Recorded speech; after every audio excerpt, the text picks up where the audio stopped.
இங்கிட்டு வேலை செஞ்சு கஷ்டப்படாம காலேஜ் முடிச்சுட்டு கடையில் வந்து வேலை பார்க்க சொல்லு. இல்லை தேவையில்லை, நான் வரல. டேய் என்னடா கதிர் பேசுற?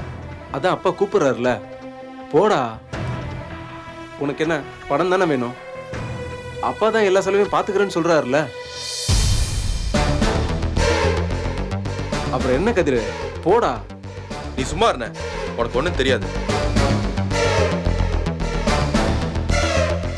ஆமா, இவனுக்கு எல்லாம் தெரிஞ்சிடும். மாதம் 6000 ரூபா கொடுத்தேன். அவர் 10,000 வேணும்னு சொன்னாரு. அதையும் கொடுக்குறேன்னு சொல்லிட்டேன்ல, கொடுத்துருவேன். அப்படிதான், நான் சொன்ன வாக்கை எப்பயுமே காப்பாற்றுவேன். மற்றபடி கடைக்கு வந்து வேலை பார்க்கறதெல்லாம் என்னால முடியாது. கதிரு இல்லை, என்னடா ரொம்ப ஓவரா பேசுறவே? ஓவராலாம் பேசல.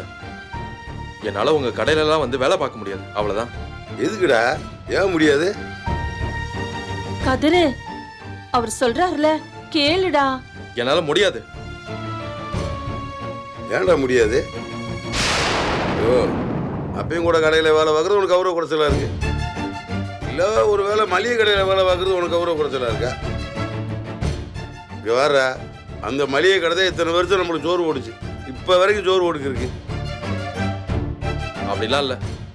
எந்த வேலை செய்யறதுக்கும் எனக்கு ஒன்றும் கௌரவ குறைச்செல்லாம் கிடையாது. ஆனா இவர்கிட்ட என்னால வேலை செய்ய முடியாது. கதிர் ஏன்டா ஏன் முடியாதுன்னு கேட்குறேன். ஊர்ல பார்க்குறவே ஒருத்த விட நீ கேட்குறியா? நீ என்ன இவ்வளோ பெரிய கடையை வச்சுக்கிட்டு அவனுக்கு ஒன்றும் செய்ய விட்டீங்களேன்னு. இந்த அவமானம் அசிங்கம் எனக்கு தேவையா? நான் கேவலம் பண்ணுன்றதே இவனோட ஆசையா? ஓமதி, ஒழுங்கு மரியாதை நான் சொல்றதை கேட்க சொல்லு. இன்னைக்கு கூட அந்த சோறு கொடுக்குற வேலையை மூட்டை கட்டி வச்சுட்டு காலேஜ் முடிச்சுட்டு காலகாலத்தில் கடைக்கு வர சொல்லு. அதான் முடியாதுன்னு சொல்றேன்ல. வீட்டுல உங்ககிட்ட அவமானப்படுறது பத்தாதா? அங்க வேற வந்து அவமானம் பண்ணுமா? என்ன பாத்துக்க, எனக்கு தெரியும். கொடுக்குறேன்னு சொன்ன பணத்தை எப்படி கொடுக்கணும்னு எனக்கு தெரியும். மாமா, அப்பா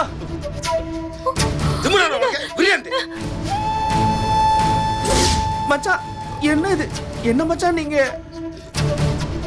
என்ன மச்சான் இதெல்லாம்? நீங்க ஒண்ணு கேட்டீங்க, அதுக்கு அவன் பதில் சொன்னான்.